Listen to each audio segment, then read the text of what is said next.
తాకట్లో ఉన్న బంగారాన్ని విడిపించి ఆ రోజున మార్కెట్ ధర కట్టి మిగిలిన డబ్బును మీకు అందిస్తుంది కొమ్మూరి గోల్డ్.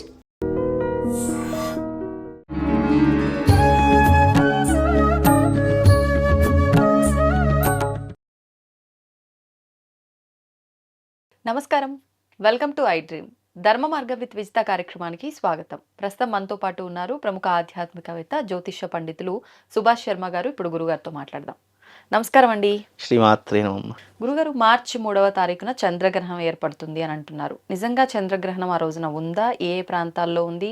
గ్రహణ సమయాలు ఏంటి? అంటే పట్టు విడుపులు అంటారు కదా, ఏ సమయాల్లో ఉన్నాయి? విశేషంగా గర్భిణీ స్త్రీలు ఆచరించాల్సిన విధానాలేంటి? ముఖ్యంగా ఈ చంద్రగ్రహణం రోజున వాటి గురించి తెలియజేయండి. తప్పకుండా అండి. ముందుగా వీక్షిస్తున్న ప్రేక్షకులందరికీ శ్రీమాత్రే నమః, శ్రీ గురుభ్యో నమః. జ్ఞానినాంనపి చేతాంసి దేవీ భగవతీ హిసా బలాయ కృషమోహాయ మహామాయ ప్రయశ్చతి.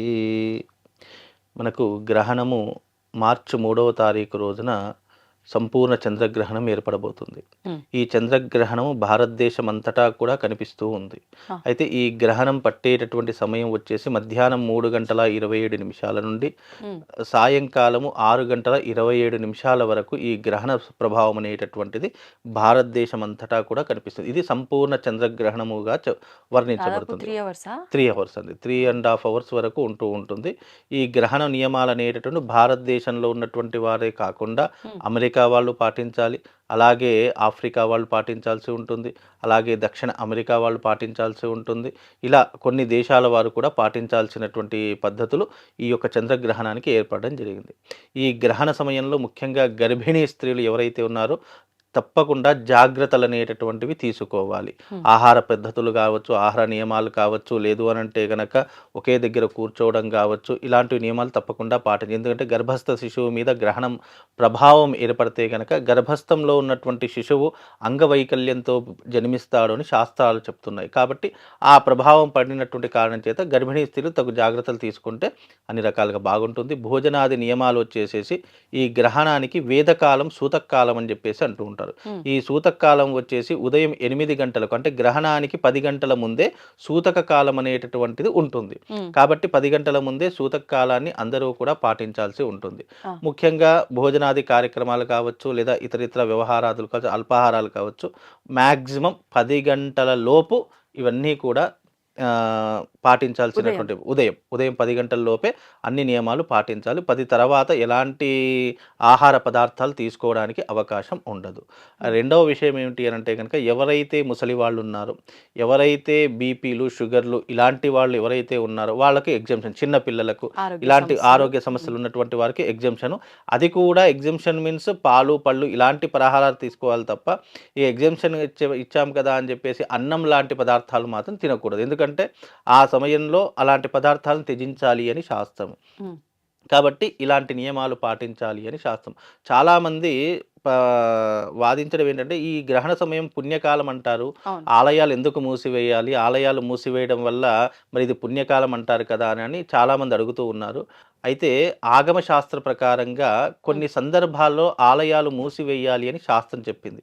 ఏ సందర్భాల్లో ఆలయాలు మూసివేయాలంటే పిడుగుపడినటువంటి సమయాల్లో కానీ, ఇలాంటి గ్రహణ సమయాల్లో కానీ, లేదా ఆలయం దగ్గర ఏదైనా జరగనటువంటి శవం కానీ ఆ ఆలయం దగ్గర నుంచి వెళ్ళేటటువంటి సమయంలో కానీ, లేదు అంటే గుడిలో ఏదైనా జరగకూడనటువంటి సందర్భాలు ఏదైనా జరిగాయనుకోండి, అలాంటి సమయాల్లో ఆలయాలు మూసివేయాలి అని శాస్త్రము, ఆగమ శాస్త్రంలో చెప్పడం జరిగింది. అందుకే ఇలాంటి సందర్భాల్లో ఆలయం మూసివేస్తారు. నిజానికి ఆలయం మూసివేయాలి అనేటటువంటి ప్రక్రియ శాస్త్రంలో చెప్పలేదు, కానీ కొన్ని సందర్భాల్లో ఎందుకంటే ఆలయాలని ఆగమ శాస్త్ర ప్రకారంగా, వాస్తు ప్రకారంగా నిర్దేశించబడినటువంటి పుణ్యస్థలాలు. అలాంటి పుణ్యస్థలాలలో ఇలాంటి గ్రహణ సమయాల్లో, ఎందుకంటే ఇంకోటి ఏంటంటే చంద్రుడు సూర్యుడు లేకపోతే భూమికి ఎలాంటి ఆధారం ఉండదు. కాబట్టి చంద్రుడి యొక్క గ్రహణ సమయం అనేటటువంటిది నెగిటివ్ ఎనర్జీని ఎక్కువగా ప్రొజెక్ట్ చేస్తుంది. ఎప్పుడైతే మానవుడు ప్రతిష్ఠించినటువంటి విగ్రహాలు, దైవికపరమైనటువంటి విగ్రహాలు ఉంటాయో, వేద మంత్రోచ్చారణలతో ఆ యొక్క జీవంని దాంట్లో నింపుతారో ఆ జీవకళ అనేటటువంటిది క్షీణిస్తుంది. గ్రహణం పట్టేటటువంటి సమయంలో దేవతల యొక్క శక్తి తగ్గుముఖం పడుతుంది అనేటటువంటి విధానంతోనే దేవాలయాలు మూసేస్తారు. కానీ దేవాలయాలు మూసివేయాలి అని ఖచ్చితంగా అయితే ఎక్కడా కూడా చెప్పలేదు. కానీ కొన్ని ఇలాంటి పరిస్థితుల్లో మాత్రం మూసివేయాలని ఆగమ శాస్త్రంలో చెప్పడం జరిగింది. ఇప్పుడు గ్రహణ అనంతరం మళ్ళీ శుభ్రం చేసుకునే విధానం, శుభ్రం చేయందే పూజ చేయకూడదు అని అవునండి. చెప్పి ఇదెందుకని? గ్రహణం పట్టు సమయం, విడుపు సమయం 2 మనము చేస్తూ ఉంటాం, ఆచరిస్తూ ఉంటాం. అంటే గ్రహణం పట్టేటటువంటి సమయంలో పట్టు స్నానం అని చేస్తాము. గ్రహణం విడిచేటటువంటి సమయంలో విడుపు స్నానం అని చేస్తూ ఉంటాం. అయితే ఇది ఆద్యంత పుణ్యకాలము అని అర్థము. నిజానికి ఈ పుణ్యకాలం ఎవరెవరికి ఉపయోగపడుతుందంటే ధర్మాచరణ పాటించేటటువంటి వాడు, వేదాన్ని అనుసరించేటటువంటి వాడు, భగవంతుణ్ణి నమ్మేటటువంటి వాడు, అలాగే మంత్ర ఉపదేశం తీసుకున్నటువంటి వాడు, ఎవరైతే యజ్ఞోపవీత ధారణ ఉన్నటువంటి వారు, ఇలాంటి వారికి మాత్రమే ఈ నియమాలు వర్తిస్తాయి తప్ప అన్యులకు ఇలాంటి నియమాలు లేవు. బికాజ్ ఏంటంటే నియమాలు పాటించవచ్చు, దోషమేం లేదు. కానీ పాటించవలసినటువంటి వారు ఇలాంటి పద్ధతులు అనుసరించే ప్రతి ఒక్కరూ కూడా గ్రహణ నియమాలు పాటించాలి. ఎందుకు అంటే మామూలు రోజులలో చేసే, ఇప్పుడు నేను 365 రోజులు నేను నిత్యము దేవతా అర్చన చేసినటువంటి దానికి ఈ గ్రహణ సమయంలో చేసిన దేవతా అర్చనకి 100ల ఫలితం వస్తుంది. కాబట్టి ఈ గ్రహణ సమయంలో చేసే ప్రతి పని ఏదైతే దైవిక పరమైన మంత్రము కావచ్చు, యంత్రము కావచ్చు, జపారాధన కావచ్చు, యజ్ఞము కావచ్చు, తర్వాత గంగా స్నాన విధి కావచ్చు, ఇవన్నీ కూడా మనిషికి 1000 రెట్ల పుణ్య ఫలితాన్ని అందిస్తాయి. కాబట్టి ఈ గ్రహణ సమయంలో తప్పకుండా నియమాలు, విధులు, పద్ధతులు తప్పకుండా పాటించాలి. అవి ప్రతి ఒక్కరూ పాటించాలి అనే నియమం ఎవరికీ కూడా లేదు. ఎందుకు అనంటే గనక ఇది ఎవరికైతే ఈ యొక్క మంత్రోపదేశం చేసిన వాళ్ళు, గురు ఉపదేశం తీసుకున్నటువంటి వాళ్ళు, దైవిక కార్యక్రమాలు ఆచరించేటటువంటి వారు, వీళ్ళకి ఏంటంటే వీళ్ళు దేవతార్చన చేసేటటువంటి సమయంలో కానీ, లేదా ఏదైనా శాంతులు చేసేటటువంటి, మనిషికి ఏదైనా దోషం వచ్చింది, దోషం వచ్చినప్పుడు ఆ దోష నివారణ చేసేటటువంటి వారు ఎవరైతే ఉంటారో వాళ్ళకు దైవిక పరమైనటువంటి శక్తి ఎక్కువ కావాలి. అలాంటి శక్తిని అవపోసనం చేసుకోవడానికి, శక్తిని గ్రహించడానికి ఈ సమయం కీలకమైనటువంటి సమయము. ఒక వ్యక్తి యొక్క గ్రహ జపం కావచ్చు, లేదా ఎదుటి వ్యక్తి యొక్క గ్రహ లోపాలు కావచ్చు, నువ్వు తొలగించాలి అంటే ఫస్ట్ నీ దగ్గర శక్తి ఉండాలి. ఎవరైతే తొలగించాలి అని అనుకుంటారో వాళ్ళు శక్తిని కావాలి అంటే ఆ కాస్మిక్ ఎనర్జీ ఎక్కడి నుంచి వస్తుంది? ఇలాంటి పుణ్య సమయాల్లో, ఇలాంటి మహత్తరమైనటువంటి వేళల్లో ఇలాంటివి ఎక్కువగా చేసుకుంటే వాళ్లకు దైవిక పరమైనటువంటి శక్తి ఎక్కువగా వస్తుంది. అప్పుడు ఆ శక్తిని 10 మందికి ధారపోసేటటువంటి అవకాశం కలుగుతుంది. కాబట్టి దీనిని వినియోగించుకునే వాళ్ళు ప్రత్యేకంగా బ్రాహ్మణులు కావచ్చు, లేదు అంటే యజ్ఞోపవీత ధారణ చేసేటటువంటి ఎవరైనా కావచ్చు, మంత్ర ఉపదేశము, గురు ఉపదేశం తీసుకున్న ప్రతి ఒక్కరూ ఈ యొక్క నియమాలు పాటించాలి. వీళ్లకు తప్పకుండా నియమాలు పాటించాలి. ఇక మిగతా వారు ఎవరైతే ఉన్నారో సనాతన ధర్మం పాటించేవాళ్ళు, హైందవ ధర్మం పాటించేవాళ్ళు, అలాగే దేవతా అర్చనలు చేసేవారు, దైవాన్ని ఎవరైతే విశ్వసిస్తారో, దైవం ఉంది అని ఎవరైతే నమ్ముతారో ప్రతి ఒక్కరూ ఈ నియమాన్ని పాటించాలి. అది గ్రహణం యొక్క ప్రధానమైనటువంటి ఉద్దేశము అని శాస్త్రం అమ్మ. ఇప్పుడు గ్రహణానంతరం దానాలు కూడా చేయాలి అంటారు. అసలు ఏం దానాలు చేయాలండి? గ్రహణ సమయంలో ఈ గ్రహణము పుబ్బా నక్షత్రంలో సింహరాశిలో గ్రహణం సంభవిస్తుంది. కాబట్టి ఈ పుబ్బా నక్షత్రంలో సింహరాశిలో గ్రహణం సంభవిస్తుంది కాబట్టి వీరు గ్రహణాన్ని అస్సలు చూడకూడదు. ముఖ్యంగా ఈ గ్రహణం ఏ నక్షత్రంలో ఏ రాశిలో సంభవిస్తుందో వాళ్ళు గ్రహణాన్ని చూడకూడదు అని శాస్త్రం. వాళ్లకు 1 నెల రోజుల పాటు వాళ్ళు తప్పకుండా జాగ్రత్తగా ఉండాలి. ఎందుకంటే ఈ గ్రహణ ప్రభావం 1 నెల రోజుల పాటు వాళ్ళ మీద ప్రభావం చూపిస్తుంది. ఎలా చూపిస్తుంది? ఇది చంద్రగ్రహణం. చంద్రుడు శాస్త్రంలో దేనికి కారకుడు? చంద్రమా మనసోజాత చక్షో సూర్యో అజాయత. చంద్రుడు మనస్సుకి కారకుడు అని చెప్పడం జరిగింది. కాబట్టి మనస్సు మీద విపరీతమైనటువంటి ప్రభావం పడేటటువంటి అవకాశం ఏర్పడుతుంది. అలాగే మానసికంగా, శారీరకంగా చాలా ఇబ్బందులు పడేటటువంటి అవకాశాలు ఏర్పడతాయి. కాబట్టి వీళ్ళు 1 నెల రోజుల పాటు జాగ్రత్తగా ఉండాలి. అలాగే ప్రాణానికి సంబంధించినటువంటి హాని కూడా జరిగేటటువంటి అవకాశాలు ఏర్పడతాయి. కాబట్టి తగు జాగ్రత్తలు తప్పకుండా సింహరాశి వారు 1 నెల రోజుల పాటు జాగ్రత్తగా ఉండాలి. తర్వాత కర్కాటక రాశి వాళ్ళు జాగ్రత్తగా ఉండాలి. కుంభమీన రాశి వాళ్ళు ఈ గ్రహణ నియమాలు తప్పకుండా పాటించాలి. గ్రహణం విడిచిన తర్వాత మీరు చెప్పినట్టుగా దాన ధర్మాలు చేసుకోవాలి. ఏం దానం చేసుకోవాలి? ఇది చంద్రగ్రహణం కాబట్టి చంద్రుడి యొక్క వెండి బింబము, సర్పం యొక్క వెండి బింబము, నెయ్యి, ఆ తర్వాత స్వయం పాకం. ఇవి బ్రాహ్మడికి దానం ఇస్తే గ్రహణ దోషం తొలగిపోతుంది. గ్రహణం విడిచిన తర్వాత స్నానం ఆచరించి దగ్గరలో ఉన్నటువంటి దేవాలయానికి వెళ్ళి ఎవరైతే మళ్ళీ ఈ దానం ఎవరికి చేయాలి? ఎవరికి పడితే వాళ్ళకి చేయకూడదు. ఎవరైతే నిత్యము దేవతా అర్చన చేసేటటువంటి దేవతల ఆలయ అర్చకులు ఉంటారో వాళ్లకు మాత్రమే దానం చేయాలి తప్ప అన్యులకు చేయడానికి పనికి రాదు. దానం తీసుకునేవాడు, దానం ఇచ్చేవాడు ఇద్దరు కూడా అర్హులై ఉండాలి. ఎప్పుడైతే దేవతా అర్చన నిత్యము చేసేటటువంటి అర్చకుడు అని ఎందుకంటాము అంటే నిత్యము దేవతా అర్చన చేసేవాడు కాబట్టి దైవిక సాన్నిధ్యంలో ఉంటాడు కాబట్టి అతనికి ఇవ్వడం ద్వారా తన యొక్క పుణ్యం అనేటటువంటిది మనకు ధారపోసినట్టుగా భావన జరుగుతుంది. కాబట్టి అలాంటి వారికి ఇవ్వడం చాలా విశేషము. అలాగే గ్రహణ దోషం కూడా తొలగిపోతుంది అని శాస్త్రము. అలాగే గ్రహణం విడిచిన తర్వాత మనకు శక్తి బాగా ఉంది, లేదు అంటే మనం మంచి పొజిషన్లో ఉన్నాం, మంచి స్థానంలో ఉన్నాం, మనకు ఒక 10 మందికి సహాయం చేసే సిచ్యువేషన్లో ఉన్నాము అని అంటే తప్పకుండా ఒక 10 మందికి అన్నదానం చేయడం లాంటివి, భోజనం పెట్టేటటువంటి విధానం కానీ, లేదు అని అంటే కనుక వస్త్రదానం చేయడం కానీ, ఇలాంటివి కూడా చేసినా దాని యొక్క పుణ్య ఫలితం విపరీతంగా కలిగి గ్రహణ దోషం పడకుండా ఆ వ్యక్తి మీద ఆ యొక్క భగవంతుడు ఎప్పుడూ కూడా రక్షగా ఉంటూ ఉంటాడని శాస్త్రం అమ్మ. గురుగారు, హోలీ రాబోతుంది. అసలు ఏ రోజున రాబోతుంది అనేది ఒక గందరగోళంగా మారింది. మార్చి 2, 3, 4 ఎప్పుడు 2, 3 లేకపోతే 3, 4 అనే సమస్య ఉండేది ఏ పండుగ వచ్చినా. ఈసారి ఇది 3 రోజులుగా, అంటే క్యాలెండర్లో కొన్నిట్లో 3 ఉంది, కొన్నిట్లో 4 ఉంది. కొంతమంది గురువులు చెప్పేదేమో 2, 3 సగం సగంగా ఉంది. అసలు ఏ రోజు అండి? తప్పకుండా తెలియజేస్తాను. ముందుగా వీక్షిస్తున్న ప్రేక్షకులందరికీ శ్రీమాత్రే నమః, శ్రీ గురుభ్యో నమః. నమో దేవ్యై మహాదేవ్యై శివాయై సతతం నమః. నమ ప్రకృత్యై భద్రాయై నిహతాం ప్రణతాస్మిత.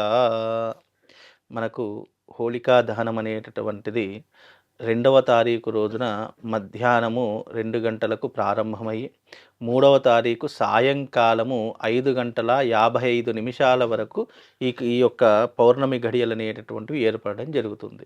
కాబట్టి ఈ హోళికా దహనం అనేటటువంటిది మామూలుగా మనము ఎప్పుడూ కూడా రాత్రి సమయంలో లేదా తెల్లవారుజామున ఈ యొక్క హోళికా దహనం అనేటటువంటి నిర్వహిస్తూ ఉంటాము. శాస్త్ర ప్రకారం అయితే 2వ తారీఖు రోజున ప్రారంభమయ్యి 3వ తారీఖు రోజున ముగుస్తుంది.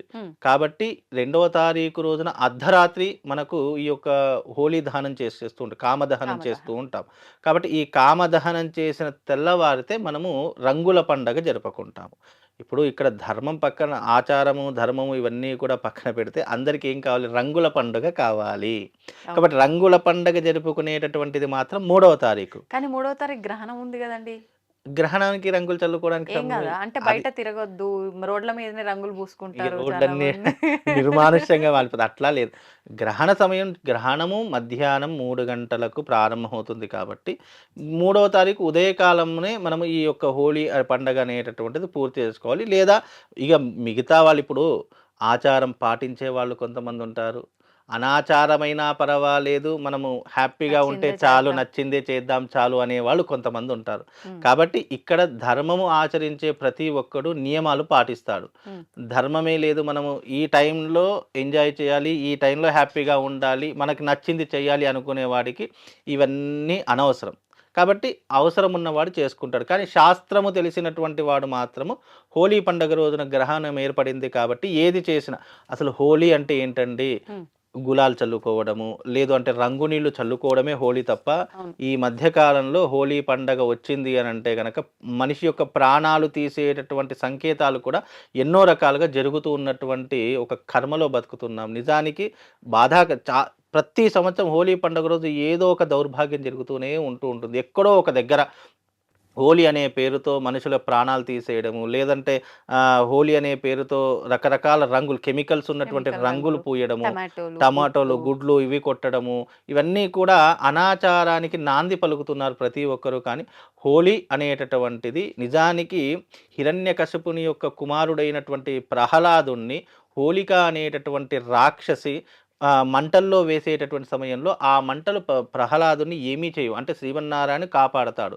హోలిక అనేటటువంటి రాక్షసికి అసలు నిజానికి ఆమెకు అంటే అగ్ని కూడా ఏమీ చేయలేదని వరం ఉంది. కానీ ఆ భక్త ప్రహ్లాదుని ఆ మంటలలో వేస్తే ఏమీ జరగదు అని చెప్పేసి ఆమెని ఒడిలో కూర్చోబెట్టి ఆమె ఆ మంటల్లో కూర్చునేసరికి హోలిక అనేటటువంటి రాక్షసి మరణించింది, కానీ ప్రహ్లాదునికి ఏమీ కాలేదు. ఆ శుభ సందర్భంలో ప్రజలందరూ కూడా ఆనందంతో జరుపుకున్నటువంటి ఒక పండగను ఈ రోజున మనము ఈ దాన్ని ఏం చేస్తున్నామంటే అనాచారంగా మార్చేసి నానా రకాలైనటువంటి అకృత్యాలు చేస్తున్నాం. పండగ వచ్చింది అంటే తాగాలి, తినాలి, ఎంజాయ్ చేయాలి, 10 మందిని కొట్టాలి అనే ఒక దౌర్భాగ్య స్థితిలో ఉన్నటువంటి విధానంలో బ్రతుకుతున్నాం. కానీ హోలీ పండగ అంటే సంతోషంగా కుటుంబంతో కలిసి జరుపుకునేటటువంటి పండగ. ఈ కామదహనం అనేటటువంటిది కూడా ఏది పడితే అది దహనంలో వేసేస్తున్నారు.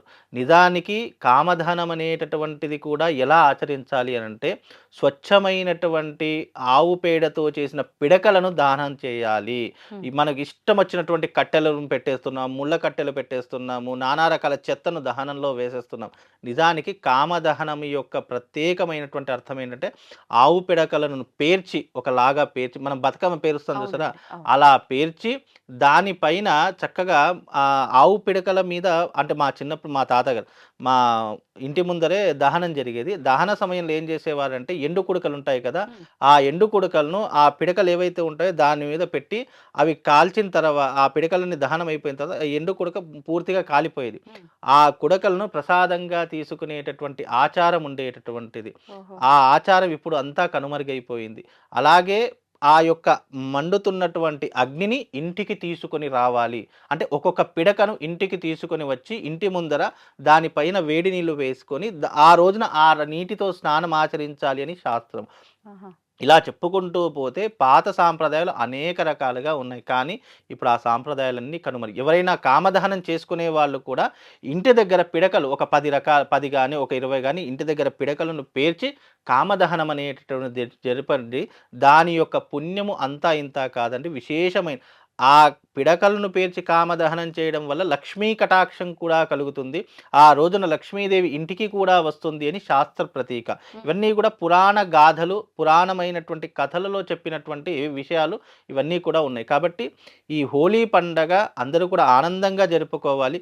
దయచేసి ఈ కెమికల్స్ కానివ్వండి, ఈ గుడ్లు, ఈ టమాటోలు, ఇవి నానా రకాలైన బీభత్సాలు చేస్తున్నారు. అలా చేయడం వల్ల కూడా అంతెందుకండి, పోయిన సంవత్సరమే ఒక వ్యక్తి అంటే ఫ్రెండ్స్ ఇద్దరి మధ్య జరుగుతున్న విషయంలో ఆ వ్యక్తి కలర్లు వేస్తారనే భయంతో కారు స్పీడ్గా తీసుకుని వెళ్తున్నాడు.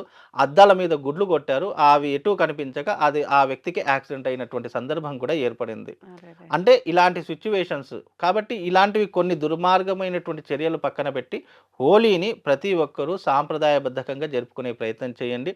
ఆ రోజున గ్రహణం కూడా ప్రభావం ఏర్పడుతుంది. కాబట్టి ఏది ఆడినా మధ్యాహ్నము 1 గంట వరకు హోలీని ఆడుకొని మిగతా సమయంలో ఇంటి దగ్గర కూర్చొని భగవత్ నామస్మరణ చేసుకునే ప్రయత్నం చేసుకోండి. అన్ని రకాలుగా బాగుంటుంది. హోలీ పండగ అనేటటువంటిది మనము ఆనందంగా జరుపుకోవడానికి, అసలు హోలీ వెనక ఉన్నటువంటి ఆంతర్యం తెలిస్తే ఎవరూ కూడా ఇలాంటి అకృత్యాలకు పాలు పడరు. పూర్వపు రోజుల్లో పాటలు పాడుతూ ఊర్లో తిరిగి హడావిడి అదంతా ఉండేది. గ్రామాల్లో అయితే ఇప్పటికీ గ్రామాల్లో ఇప్పటికీ చిన్న పిల్లలు ఆ కర్ర పట్టుకొని ఆడుతూ ఉంటారు. అది ఇప్పటికీ ఉంది గ్రామాల్లో. ఇప్పటికీ మా గ్రామాల్లో చేస్తుంటారు. వాళ్ళకి డబ్బులు ఇస్తే ఆ డబ్బులతో హోలీని పిడకలను పేర్చి వాళ్ళు అవన్నీ రంగులు కామదహనం చేసి రంగులు కొనుక్కొని అక్కడే రంగులు వేసుకుంటూ ఉంటారు.